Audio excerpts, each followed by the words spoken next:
सो हे students, मैं हूं अभिषेक वर्मा और आप देख रहे हैं यूट्यूब पे आपका अपना चैनल स्टडी क्लास। जी हाँ स्टूडेंट्स, आज हम बात करने वाले हैं कि बोर्ड एग्जाम में जो भी पेपर आता है, क्वेश्चन पेपर आता है, उसका आंसर्स कैसे लिखे जाते हैं। जी हाँ, हमें जो आंसर शीट अवेलेबल होती है, हमें जो उत्तर पुस्तिका मिलती है, उसमें सवालों के जवाब किस प्रकार से लिखे जाते हैं। जी हाँ, पेपर फिनिशिंग कैसे होती है, आंसर लिखने के बाद उसमें अंडरलाइन कैसे किया जाता है, कौन से मेन पॉइंट्स को हाईलाइट करना होता है, कौन से पॉइंट पहले लिखने होते हैं, कौन से पॉइंट बाद में लिख लेते हैं, हम ये सारी बातें डिस्कस करेंगे। तो आज का वीडियो बहुत ही ज्यादा इंफॉर्मेटिव है और नॉलेजफुल रहने वाली है, जो आपको बोर्ड एग्जाम बहुत ही अच्छे मार्क्स दिला सकता है।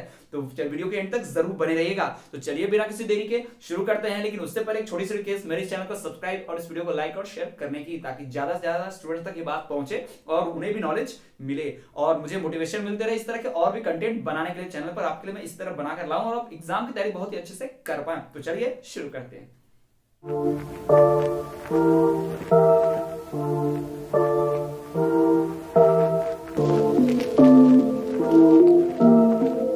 तो स्टूडेंट्स, अक्सर आपने बोर्ड एग्जाम में देखा होगा या किसी भी नॉर्मल एग्जाम में आपने देखा होगा कि कई बच्चे पूरा सवाल का जवाब लिख कर आते हैं, सही लिख कर आते हैं, लेकिन फिर भी उन्हें क्लास के कुछ टॉपर बच्चों से कम मार्क्स मिलते हैं। यानी दो स्टूडेंट्स हैं, एक ने भी पूरा सही आंसर लिखा 5 मार्क्स के लिए और दूसरे ने भी लिखा, लेकिन एक को 5 में से 5 मिल जाते हैं, एक को 5 में से 4, 4.5 या 3 ही मार्क्स मिल पाते हैं। ऐसा क्यों होता है? क्या ऐसा राज है, क्या ऐसा सीक्रेट है, क्या ऐसी बातें हैं जो एक 4 मार्क्स लाने वाला 4.5 मार्क्स वाला बच्चा गलती कर देता है, जबकि टॉपर जो होता है, जो आउट ऑफ मार्क्स ले आता है, वो गलती क्यों नहीं करता? वो सारी बातें हम देखेंगे और सारा कुछ जानेंगे कैसे हम अच्छे मार्क्स गेन कर सकते हैं। स्टूडेंट्स, सवालों का सही जवाब लिखना एक अलग बात है और उन सही जवाबों को सही तरीके से लिखना अलग बात है। जी हाँ, टॉपर्स में और नॉर्मल स्टूडेंट्स में ज्यादा कोई फर्क नहीं होता। कोई बच्चा 90% लाता है, कोई 85% लाता है, तो ये दोनों में कोई बहुत ज्यादा फर्क नहीं है। दोनों सेम टैलेंटेड है, दोनों में सेम पढ़ाई की, सेम मेहनत की है, सेम पेपर लिखा है, लेकिन फर्क यही है कि एक ने लिखने के तरीके में थोड़ी गड़बड़ी की, किसी की हैंड राइटिंग थोड़ी सी गड़बड़ है, कितनी साफ सुथरी नहीं है, इसके कारण उसे अच्छे नंबर नहीं मिल पाते। और मान लीजिए हैंड राइटिंग को एक अलग साइड भी रख दे, साइड भी कर दे, वो तो नेचुरल होती है हैंड राइटिंग, उसमें हम ज्यादा कुछ नहीं कर सकते, उसको हम अगर असाइड भी रख दे बाजू में, लेकिन पेपर पैटर्न लिखने का तरीका भी होता है। जी हाँ, आंसर जो हम लिखते हैं उसके सही तरीके हमें आने चाहिए। अगर वो सही तरीके हमें पता होंगे तो हम बोर्ड एग्जाम बहुत अच्छे मार्क्स गेन कर पाएंगे। तो चलिए हम जानते हैं कि पेपर कैसे लिखा जाता है। स्टूडेंट, जैसा कि आप सभी जानते हैं कि हमें जो क्वेश्चन पेपर अवेलेबल होता है उसमें एमसीक्यूज दिए होते हैं। सबसे पहले हमें एमसीक्यूज देखने होते हैं, ऑब्जेक्टिव टाइप क्वेश्चंस होते हैं, मल्टीपल चॉइस क्वेश्चंस होते हैं। ठीक है, तो हम क्या करते हैं, अक्सर कई स्टूडेंट्स क्या करते हैं पेपर पैटर्न में कि जो उन्हें पहले आता है फटाफट लिख देते हैं और बाकी एमसीक्यूज के बीच बीच में सॉल्व करते हैं। स्टूडेंट्स, एक एग्जामिनर के हिसाब से, एक टीचर के हिसाब से, मैं खुद टीचर हूं तो मैं आपको बता सकता हूं कि मैं पहले क्या एक्सपेक्ट करता हूं। मैं एक्सपेक्ट करता हूं कि मेरा स्टूडेंट जो होगा, जिसने आंसर्स लिखे होंगे, वो पहले शुरुआत से ही सॉल्व करेगा। जनरली मैं यही एक्सपेक्ट करता हूं। ऐसा कोई बॉन्डेज या नियम तो नहीं है कि भाई पूरा लिखिए, शुरुआत से लेकर एंड तक ही लिखिए, बीच में कुछ इधर उधर मत कीजिए, ऐसा बॉन्डेज नहीं है, लेकिन इससे एक पॉजिटिव इफेक्ट पड़ता है शुरू से लेकर अंत तक लिखने से। जी हाँ, चेकर का जो एग्जामिनर होता है, जो चेक करने वाला है, उसके ऊपर बहुत ही अच्छा इफेक्ट पड़ता है, पॉजिटिव इफेक्ट पड़ता है। आपने सुना भी होगा, first impression is the last impression. अगर आपने शुरुआत में क्वेश्चन में ही गड़बड़ी कर दी, काटापीटी कर दी, तो क्या उसका अच्छे तरीके से मूड होगा? आपके ऊपर लेकर, आपके कुछ आंसर को लेकर वो उसके मन में एक पॉइंट ऑफ व्यू बन जाएगा कि नहीं, ये तो काटापीटी करता है, ज्यादा होशियार स्टूडेंट नहीं होगा, इसने ज्यादा नहीं लिखा होगा। इस प्रकार की एक थिंकिंग बन जाती है और वो क्वेश्चन पढ़े बिना ही 5 में से 4, 5 में से 3 दे सकता है, या फिर पहले ही उसका मन खराब हो जाता है तो मार्क्स काटने के लिए प्रिपेयर हो जाता है। अगर आपने बहुत साफ सुथरा सुंदर तरीके से लिखा है तो आपकी कई गलतियां भी वो इग्नोर कर देता है, स्पेलिंग मिस्टेक जैसी। तो हम जानेंगे कि कैसे लिखा जाता है। तो शुरुआत करेंगे हम ऐसे ही सेक्शन ए से, एमसीक्यूज लिखने से। तो जैसा कि बताऊं, आपको कभी भी ऐसे डायरेक्टली आंसर नहीं शुरू करना चाहिए। पहली बात तो सबसे स्टूडेंट्स ये ध्यान में रखिए कि आपको जो आंसर शीट मिलती है उसको हैंडल कैसे करना है। ठीक है, उसको हैंडल कैसे करना है, तो जब मैं आपको दिखाता हूं एग्जांपल, बोर्ड में आंसर शीट जो कुछ इस प्रकार की मिलेगी, मान लीजिए आपको इस प्रकार की मिलती है, तो स्टूडेंट्स क्या करते हैं, डायरेक्टली यहां पर लिखा क्वेश्चन नंबर 1, फटाफट उसके आंसर लिखना शुरू कर देते हैं। लेकिन ऐसा कुछ नहीं करना भाई। देखिए, हम आपको सबसे पहले बताते हैं, आपको मार्जिन खींचनी है। जी हाँ, एक मार्जिन तो आपको मिलती है इस प्रकार से, वर्टिकल हॉरिजॉन्टल में मिलता है आपका आंसर शीट। यहां तो मार्जिन खींची रहेगी। जी हाँ, कुछ इस प्रकार से वहां पर ऐसी मार्जिन बनी रहेगी, ऐसी मार्जिन वहां पर बनी रहेगी, इस प्रकार की मार्जिन बनाकर एग्जाम में ऑलरेडी मिलती है। लेकिन स्टूडेंट्स, हमें दूसरे एंड में भी, जहां एंड होता है हमारे कॉपी का आंसर शीट का, वहां भी एक पतली सी छोटी सी मार्जिन खींचनी है, थोड़ा सा गैप देना है। ऐसा क्यों? अब स्टूडेंट पूछेंगे ऐसा क्यों करते हैं भाई, उधर मार्जिन देने की क्या आवश्यकता है? तो बताते हैं। देखिए, मान लीजिए आंसर शीट है और कोई भी टीचर चेक करता है तो पूरा आंसर शीट से फैला के नहीं रखता है, वो क्या करता है, इस प्रकार से फोल्ड कर देता है। तो इस प्रकार से अगर उसने फोल्ड किया तो आप अगर मार्जिन नहीं खींचोगे, पूरा एंड तक लिखोगे, तो फोल्डिंग में वो चीजें छुप जाती हैं या सही प्रकार से नहीं दिखती, या वो सही प्रकार से विजिबल नहीं होता, एक अच्छा इंपैक्ट नहीं जाता, जिस कारण से हमारी बहुत सारी बातें जो हमने लिखी हैं आंसर्स में वो छुप जाते हैं। तो मार्क्स मिलने के चांसेस कम हो जाते हैं या मार्क्स कटने के चांसेस बढ़ जाते हैं। तो हमें क्या करना है, हर पेज पे आंसर शीट पे एक पतली सी छोटी फर्स्ट मार्जिन तो बड़ी होनी चाहिए क्योंकि हमें इसे आंसर लिखने नंबर भी लिखना है ना, लेकिन जो सेकंड मार्जिन होगी लास्ट वाली पेज के एंड में, वो छोटी सी पतली सी मार्जिन आप पेन से खींच दीजिएगा। जी हाँ, आप क्या करेंगे, पेंसिल से खींचेगा, पेन से तो नहीं, पेंसिल से ही खींच दीजिएगा आसानी से, और सिंगल मार्जिन खींचेगा, बहुत छोटी और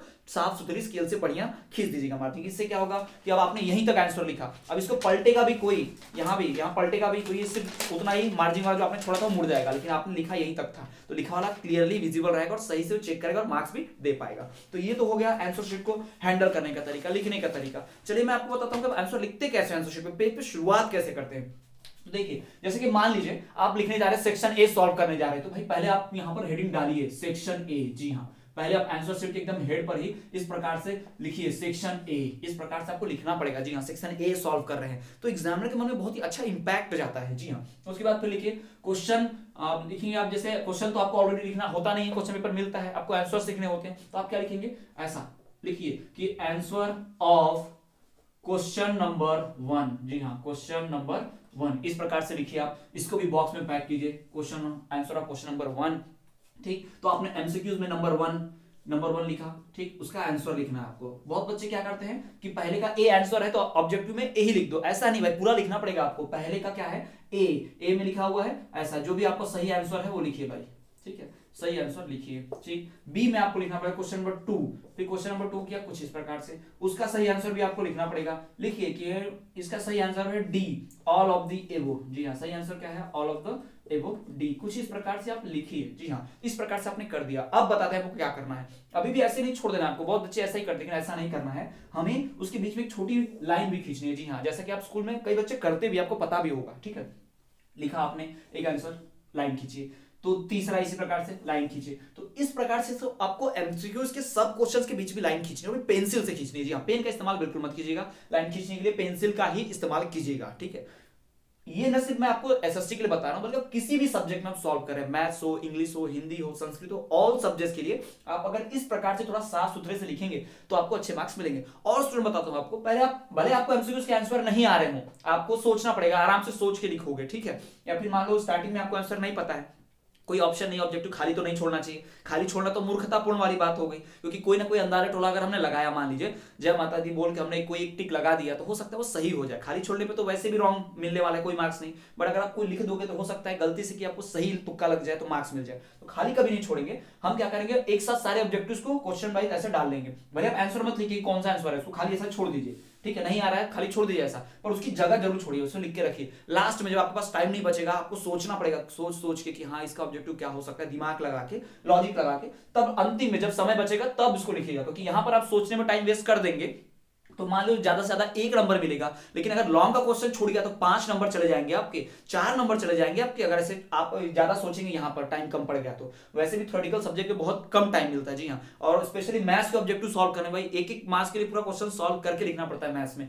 तो वहां बहुत प्रॉब्लम जाती है। तो ये बातें आपको ध्यान रखनी है। ठीक है, आप एमसीक्यूज कुछ इस प्रकार से लिखेंगे, नहीं आ रहा तो जगह छोड़ देंगे, और अंतिम में आपके पास समय बचेगा तो भाई उसको सोच के लिख दीजिएगा। ठीक है, इतनी बात तो आपको करनी है। तो इस प्रकार से लिखते हैं, पेपर पैटर्न आपको समझ में आएगा। सेक्शन ए लिखा, आंसर ऑफ क्वेश्चन लिखा, इस प्रकार से लिखा, तो ये एमसीक्यू सॉल्व करने का तरीका है। जी हाँ, उसके बाद answer of question number 2 heading डालिएगा, बॉक्स में पैक कीजिएगा, फिर इस प्रकार से लिखना शुरू कीजिएगा। तो इस प्रकार से मैंने आपको बता दिया कि एमसीक्यूज कैसे लिखते हैं, एमसीक्यूज कैसे सॉल्व किया जाता है, और लाइनिंग कैसे खींचनी है आपको बता चुका हूं। ऐसे पेज के इस साइड में मार्जिन भी आपको देनी ही देनी है, इस साइड तो मार्जिन डबल वाली ऑलरेडी होती ही है। जी हाँ, पता है ना आपको, ऑलरेडी ऐसी मार्जिन होती है इधर, और इधर तो आपको लिखना पड़ता है, और लास्ट में थोड़ी सी मार्जिन छोड़ दीजिएगा। तो इस प्रकार से आप एमसीक्यूज लिखेंगे। तो चलिए स्टूडेंट्स, आपको क्लियरली समझ गया होगा आई होप कि कैसे एमसीक्यूज वगैरह लिखे जाते हैं। अब हम बात कर लेते हैं कि किसी भी सवाल का जवाब कैसे दिया जाएगा। कोई एक सवाल पूछा है तो उसका आंसर कैसे लिखना, चलिए हम देखते हैं।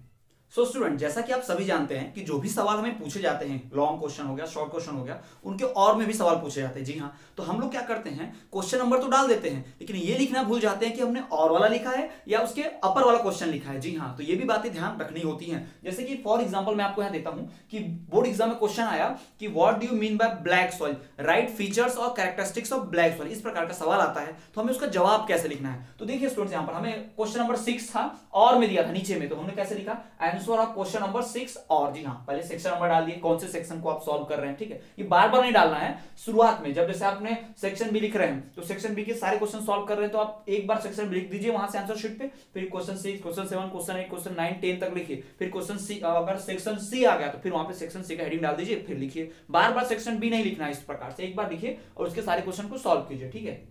तो देखिए क्वेश्चन नंबर 6 का और वाला लिखा मैंने, तो यहां पर इस तरह से और भी लिखना पड़ेगा कि क्वेश्चन नंबर 6 का और का जवाब दे रहे हैं ना, और का आंसर लिख रहे हैं तो भी आपको लिखना पड़ेगा। तो उस पर से आप लिख दीजिए और फिर यहाँ पे ब्लैक सॉइल देखिए हेडिंग में क्या लिखना है, किसके बारे में लिखना है, एग्जामिनर को क्लियरली दिखना चाहिए। जब वो चेक करने बैठेगा तो उसको मेहनत ना पड़े आपकी कॉपी चेक करने में, उससे मेहनत ना लगे आपको पढ़ने में। आपने थ्योरी लिखिए, साफ सुथरा लिखिए, सुंदर लिखिए और तरीके से लिखिए। उसको हेडिंग दिख जाएगी ब्लैक सॉइल, चलो भाई बंदे ने ब्लैक सॉइल के बारे में लिखा है, क्वेश्चन नंबर 6 ब्लैक सॉइल का ही है, जिसने ब्लैक सॉइल के बारे में लिखा है, ठीक है, तो पढ़ेगा आगे। मान लो आपको थ्योरी पूरी लिखी है और उसको पढ़ने की इच्छा नहीं है और आपने कुछ ऐसा हेडिंग वेडिंग नहीं दिया है, पूरा एकदम घिचपिच करके एक साथ मिक्स करके लिख दिया आपने, तो पढ़ने में ज्यादा इंटरेस्ट नहीं दिखाएगा, 5 में से 4, 5 में से 3 देके रख देगा, खत्म, ठीक है। चलिए यहाँ पर आपको दिखाते हैं किस प्रकार से आपको लिखना होता है सवालों के जवाब। पहले तो ब्लैक सॉइल लिखा हुआ है तो देखिए हेडिंग लगा दिया। अब देखिए ब्लैक सॉइल में अगर मान लो कुछ बच्चे क्या करते हैं, सिर्फ और सिर्फ पॉइंट लिख देते हैं। 4 मार्क्स का क्वेश्चन है तो 4 पॉइंट लिख दिए, खत्म।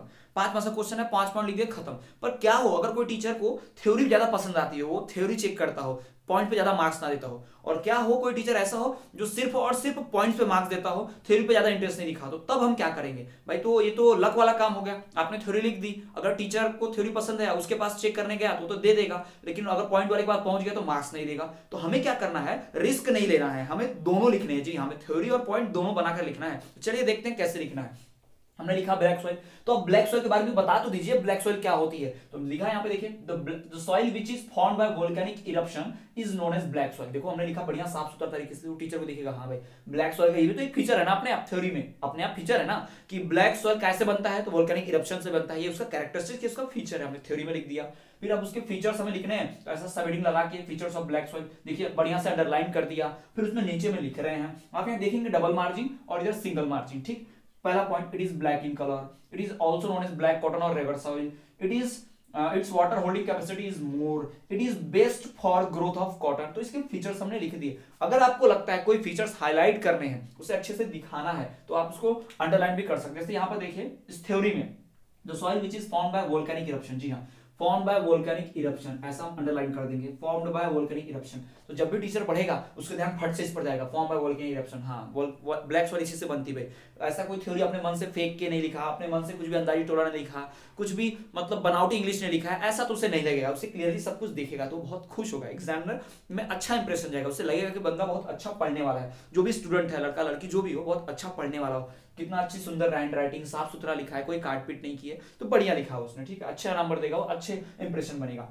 इस प्रकार से लिख दिया। तो यहां भी आप देख लीजिए, आपको अगर कुछ लगता है अंडरलाइन करना चाहिए तो कर लीजिए, जैसे ब्लैक कलर इंपॉर्टेंट कर दीजिए, इसका एक और नाम है ब्लैक कॉटन और रेगर सॉइल, अंडरलाइन कर दीजिए। It's water holding capacity is more, water holding capacity, ठीक है, वाटर होल्डिंग कैपेसिटी इंपॉर्टेंट है, कर देंगे हम। चाहे तो जरूरी नहीं है कि ढेर सारा करें, ज्यादा बहुत ज्यादा भी अंडरलाइन नहीं करना है, ठीक है, अगर आपको लगे तो कीजिए। और स्पेशली पॉइंट वाले क्वेश्चन में तो अंडरलाइन नहीं करना चाहिए, हमेशा थ्योरी में ही अंडरलाइन किया करो, क्योंकि थ्योरी में फोकस करना पड़ता है, ढूंढना पड़ता है कहां क्या लिखा है, जबकि पॉइंट तो क्लियरली नजर आते हैं, ठीक है। तो हमने थ्योरी भी लिखा, पॉइंट भी लिखा। कैसा भी टीचर हो, जिसे थ्योरी पसंद आएगा वो भी मार्क्स देगा, जिसे पॉइंट्स पसंद आएंगे वो भी मार्क्स देगा। कई बार क्या होता है स्टूडेंट्स, क्वेश्चन आता है 5 नंबर के लिए और हमें सिर्फ 4 पॉइंट्स पता होते हैं, तो हम कैसे लिखेंगे, कैसे उसका जवाब लिखेंगे? तो पहले आप क्या कीजिए, 4 पॉइंट ही लिखिए, वो 4 नंबर देगा पॉइंट्स के ऊपर, लेकिन आप थोड़ी सी थ्योरी भी लिख दीजिए ऊपर, तो 1 मार्क्स थ्योरी का भी ऐड हो जाएगा और 4 मार्क्स इसके भी, तो हो गया आपके 5 नंबर। भले आपको पॉइंट्स 5 नहीं पता हो, लेकिन आप जो पॉइंट लिखने वाले हैं ना, इसी को ऐड करके इधर भी लिख सकते हैं थ्योरी में और नीचे पॉइंट भी लिख सकते हैं, तो एग्जामिनर से खुश होता है, अच्छे मार्क्स देगा आपको। उसको पता होगा कि भाई 4 पॉइंट तो लिखे हैं 4 मार्क्स के लिए, लेकिन साथ साथ उसने थ्योरी भी तो लिखी है, तो इसका भी तो 1 मार्क्स एक्स्ट्रा बनता है, वो आपको लिख देगा, आपको मार्क्स मिल जाएंगे। तो इस प्रकार से स्टूडेंट होता है। और जवाब लिखने के बाद फिर से वही डबल अंडरलाइन, आपको एक डबल लाइन खींच देनी है पेंसिल से बढ़िया से, ठीक है। अगर आपके पास टाइम नहीं बचता है तो आप क्या कीजिए, पहले ही मतलब अगर आप स्लो लिखते हैं, स्पीड स्लो है आपकी, तो आप जगह छोड़िएगा, ठीक है, 2 लाइन जगह छोड़ देगा, नेक्स्ट क्वेश्चन लिखिएगा, अंतिम में फटाफट आप स्केल से खींचते चलिएगा, क्योंकि आप एक क्वेश्चन आपने लिखा, फिर स्केल उठाएंगे, फिर स्केल रखेंगे, और इससे क्या होगा, अगर एक साथ खींचेंगे तो एक ही बार स्केल उठाएंगे, फटाफट फटाफट खींचे जाना है, तो आपको टाइम बचेगा। तो ये आप कर सकते हैं अगर चाहे तो, ठीक है, जैसा आपको सुटेबल लगे। राइटिंग स्पीड अच्छी है तो कर सकते हैं, कोई दिक्कत नहीं, तुरंत तुरंत खींचिए, वरना अगर राइटिंग स्लो है तो लास्ट में अंतिम में जब समय मिले फटाफट सब खींच दीजिएगा। तो इस प्रकार से सवालों के जवाब लिखे जाते हैं स्टूडेंट्स। तो आई होप कि आपको समझ में आएगा बहुत अच्छे से कि एमसीक्यूज कैसे लिखे जाते हैं। थ्योरेटिकल क्वेश्चंस के आंसर्स कैसे लिखे जाते हैं। अगर फिर भी आपको कोई डाउट है तो आप कमेंट कर दीजिए, हम आपके डाउट दूर करने की कोशिश करेंगे और नेक्स्ट वीडियो भी जरूर बनाएंगे। स्टूडेंट्स, यदि आप और भी इस तरह के वीडियोस देखना चाहते हैं कि क्वेश्चन पेपर कैसे आता है, पिछले साल का लास्ट ईयर का क्वेश्चन पेपर का रिव्यू देखना चाहते हैं, आप और भी एजुकेशनल न्यूज वगैरह देखना चाहते हैं, वीडियोस देखना चाहते हो, सब कुछ आपको हमारे चैनल पे मिलेगा। प्लीज पहले चैनल को सब्सक्राइब कीजिए, वीडियो को लाइक कीजिए और ज्यादा से ज्यादा अपने फ्रेंड स्टूडेंट तक शेयर कीजिए ताकि मुझे मोटिवेशन मिले और मैं और भी वीडियोस बना पाऊंगा। जी हाँ, ज्यादा लोगों तक वीडियो पहुंचेगी, मोटिवेशन मुझे मिलेगा, मैं और भी वीडियोस बनाऊंगा कंटेंट और आपके बोर्ड एग्जाम की तैयारी पूरी अच्छी तरीके से कर पाऊंगा। नेक्स्ट वीडियोस हम ग्रामर सेक्शन के बनाने वाले हैं। जी हाँ, आपके लिए ग्रामर के टॉपिक्स के वीडियोस जो है वो अपलोड हो जाएंगे। इसके पहले ऑलरेडी हम अपलोड कर चुके हैं और भी ग्रामर के नरेशन के, अब और भी अपलोड करेंगे। तो इसी तरह से हमारे चैनल पे बने रहिए, देखते रहिए हमारा channel study class, you are the future of India. Piece.